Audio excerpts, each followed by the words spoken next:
अस्सलाम वालेकुम स्टूडेंट्स। तो जैसे कि मैं आप लोगों को पास पेपर करा रही हूँ और अब हम लोग यूवीएल ट्रैक वाले चैप्टर पे पहुंच चुके हैं। इसमें से काफ़ी ज़्यादा जो आपके है ना एमसीक्यू वो आ जाते हैं।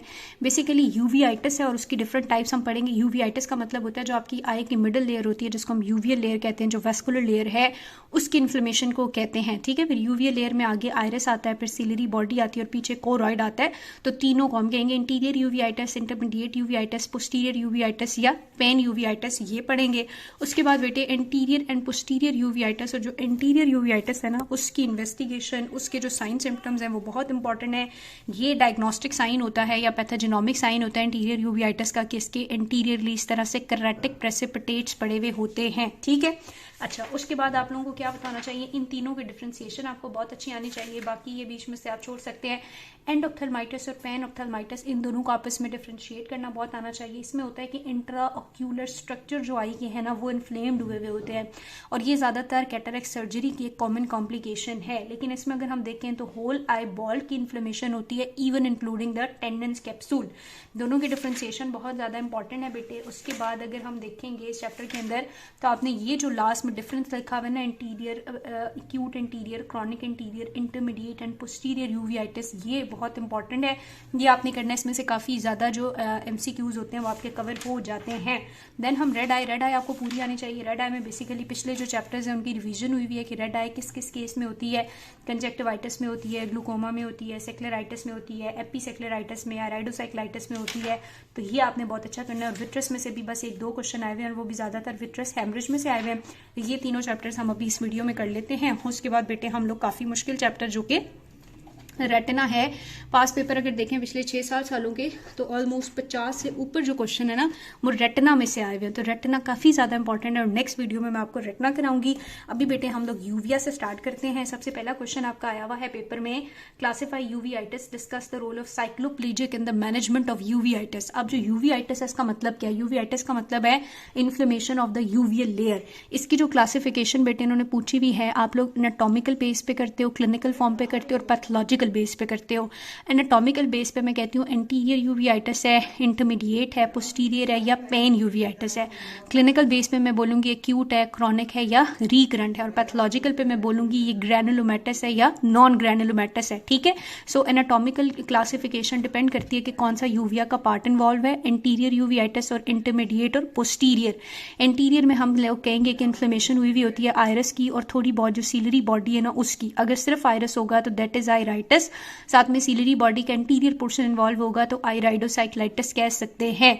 इंटरमीडिएट में बेटे आपके पास जो सीलरी बॉडी का पार्स प्लाना वाला पोर्शन होता है वो यहाँ पे थोड़ा सा विट्रस है, वो भी इन्वॉल्व हो सकता है।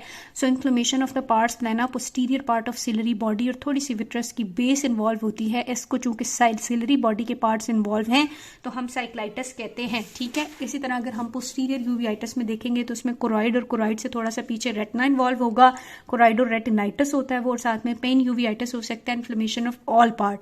तो यूवीआइटिस की क्लासिफिकेशन में, एनाटॉमिकल क्लासिफिकेशन में, it can either be anterior, intermediate, posterior और पेन यूवीआइटिस।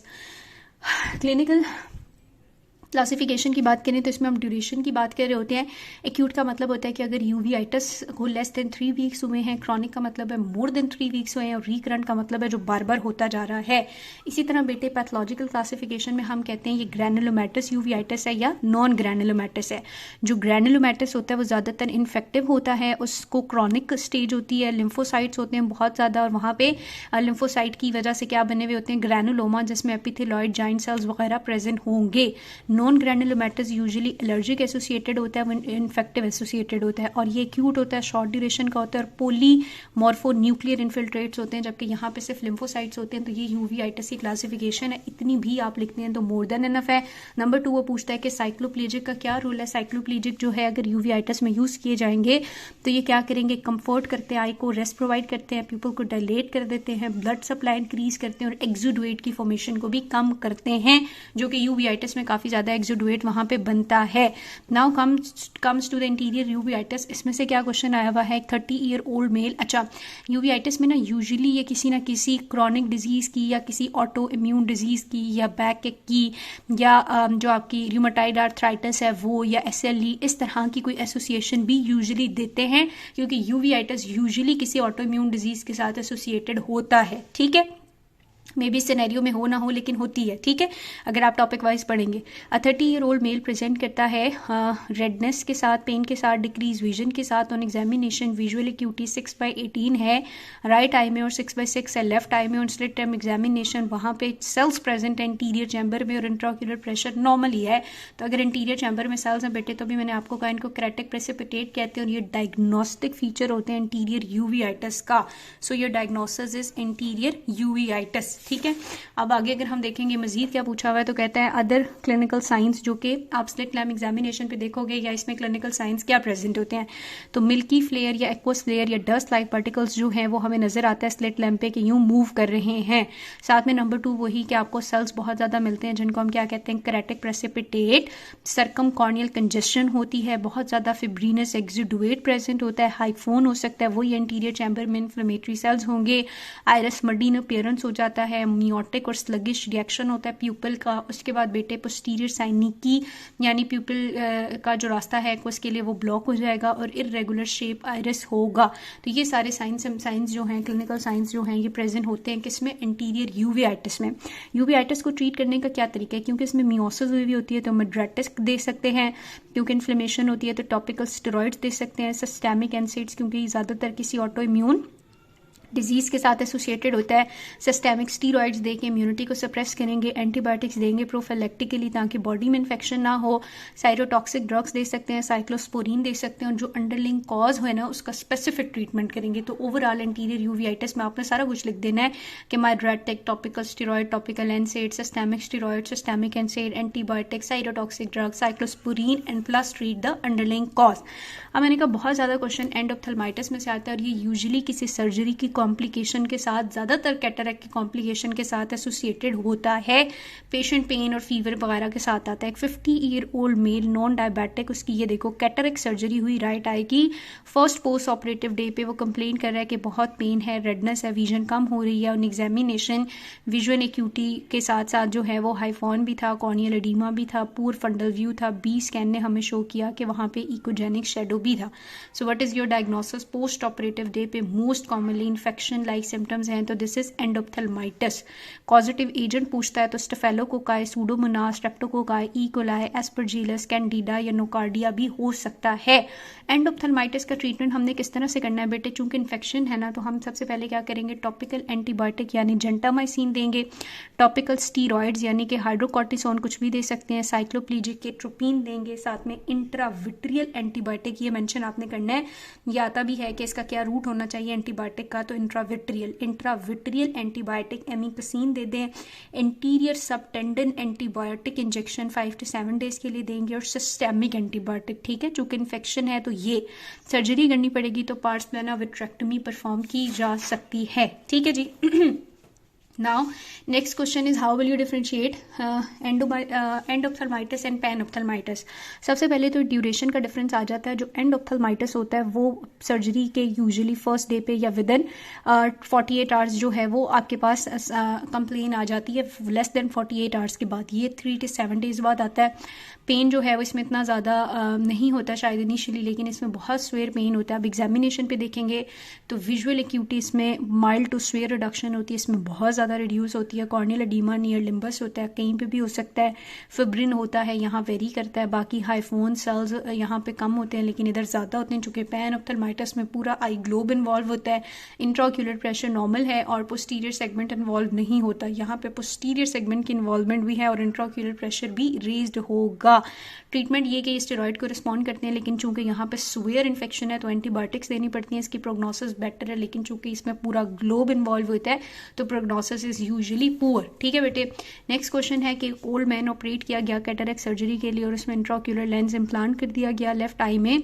पोस्ट ऑपरेटिव पेशेंट ने कंप्लेन किया कि उसको पेन, रेडनेस और विजन डिटोरिएशन है उस आंख में। एग्जामिनेशन ने रिवील किया इंटेंसली इन्फ्लेम्ड आई थी, स्वेलिंग थी, कंजक्टाइवल कीमोसिस थी, हाइफोन भी था, प्यूपिलरी मेम्ब्रेन के along anterior chamber aspirate obtain किया और हमें पता चला कि इसमें सूडोमोनाज हैं। अब जाहिर है ये एंडोप्थेल्माइटिस है क्योंकि ये आफ्टर कैटरेक्ट सर्जरी हुआ है। कौन सी एंटीबायोटिक देनी चाहिए हमें? टुब्रामाइसिन और थर्ड जनरेशन से फेलोस्पोरिन। कौन सा रूट देना चाहिए? इंट्राविट्रियल। ये आईवी नहीं लिखा हुआ, इंट्राविट्रियल लिखा हुआ है। What is the natural course of illness if left untreated? अगर इसको ट्रीट ना किया गया तो ये जो एंडोप्थेल्माइटिस है ये पैनोप्थेल्माइटिस में कन्वर्ट हो जाएगा, फिर ये पेपिलाइटिस में कन्वर्ट हो जाएगा, फिर थाइसिस बल्बाई में भी कन्वर्ट हो सकता है, जो बहुत सीवियर कंडीशन होगी। Next is what is endophthalmitis? अभी हमने पढ़ा एंडोप्थेल्माइटिस का मतलब है inflammation of the internal structure of eye. For example choroid, retina या विट्रस इन्वॉल्व होगा। कैसे ये पैनोप्थेल्माइटिस से डिफरेंस है? Panophthalmitis is the inflammation of whole eye ball including the tendencies capsule. ये ज़्यादा सीवियर होता है, अग्रेसिवली ट्रीट करना पड़ता है, इसकी प्रोग्नोसिस भी बुरी है, सीवियर पेन होता है वगैरह वगैरह। ठीक है।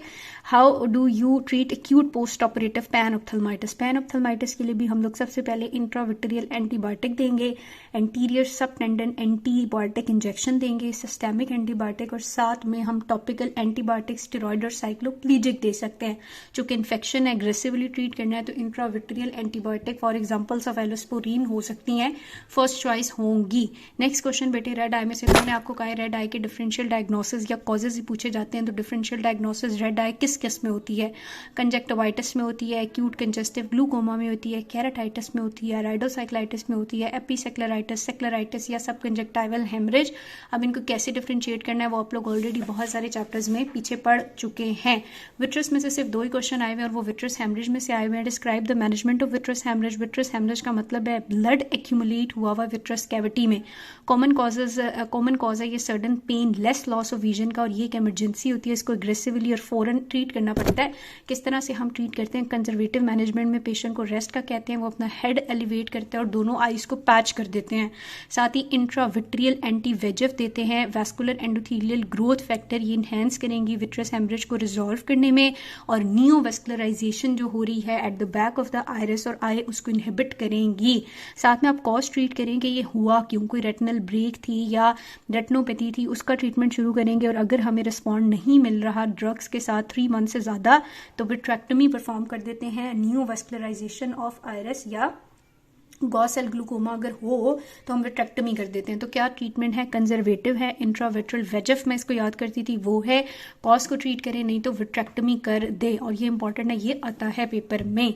लास्ट क्वेश्चन बेटे इसमें से ये है कि एक old lady 65 year old diabetic थी और हाइपरटेंसिव थी, उसने कंप्लेन किया सडन विजन डिटोरिएशन का लेफ्ट आई में। सडन ना, जो पीछे हम पढ़ रहे थे ग्लूकोमा और कैटरेक्ट में वो ग्रेजुअल होता है। विजन ड्रॉप जो है वो सडन थी और किसी पेन या टेंडरनेस के साथ एसोसिएटेड नहीं थी। On examination cornea, anterior chamber और लेंस नॉर्मल थे।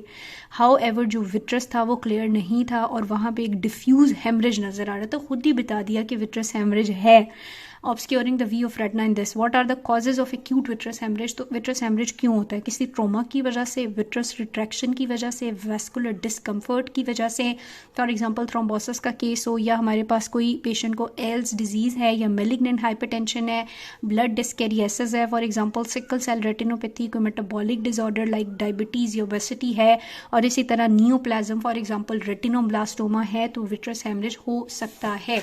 नेक्स्ट क्वेश्चन बेटे पूछा हुआ है कि विट्रस को मैनेजमेंट हम लोग किस तरह से करेंगे? What is the surgical management to remove haemorrhage from the vitreous which has gain tremendous popularity in the recent time? कौन सा प्रोसीजर दिन ब दिन मशहूर होता जा रहा है? तो this is vitrectomy, most surgical advancement in the management of vitreous disease. उसके बाद कहता है कि दूसरी आंख के अंदर भी क्या कोई फर्क पड़ेगा? Yes, most of the time दोनों आइज इन्वॉल्व होती हैं, इसलिए दूसरी फेलो आई को एग्जामिन करना बहुत ज़्यादा इंपॉर्टेंट है। वहाँ पे ग्रे ओपेसिटी मिल सकती है या फ्रेश या क्लॉटेड ब्लड मिल सकता है।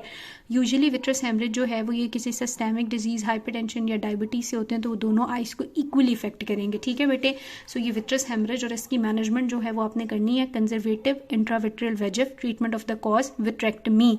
मतलब क्या है? मतलब है ब्लड एक्यूमुलेशन हुआ हुआ विट्रस कैविटी में, क्यों? किसी सिस्टेमिक डिजीज की वजह से, डायबिटीज की वजह से, मेटाबॉलिक डिजीज की वजह से, विट्रस रिट्रैक्शन की वजह से, ट्रोमा की वजह से। ठीक है, most important surgical procedure vitrectomy और फेलो आई पे भी बहुत ज़्यादा असर पड़ता है। इसके अलावा हमने क्या पढ़ा, हमने पढ़ी डिफरेंशियल डायग्नोसिस ऑफ रेड आई, वो आप लोगों को आती हैं, और एंड ऑप्थेल्माइटिस और पैन ऑप्थेल्माइटिस का डिफरेंस और ट्रीटमेंट पढ़ा। ट्रीटमेंट में बस एंटीबायोटिक एंटीबायोटिक एंटीबायोटिक लिख देना, इंट्राविट्रियल एंटीबायोटिक का इंजेक्शन, सब tendon injection, topical antibiotic, systemic antibiotic, more than enough है, ठीक है। और इससे पीछे हम लोगों ने क्या पढ़ा है, यूवीआइटिस। यूवीआइटिस की क्लासिफिकेशन आई थी, और जो बुक में मैंने आपको टेबल बताया ना लास्ट में बनना हुआ, वो जरूर करना है आपने, ठीक है बेटे। अब मैं आपको most important chapter retina start कराती हूँ।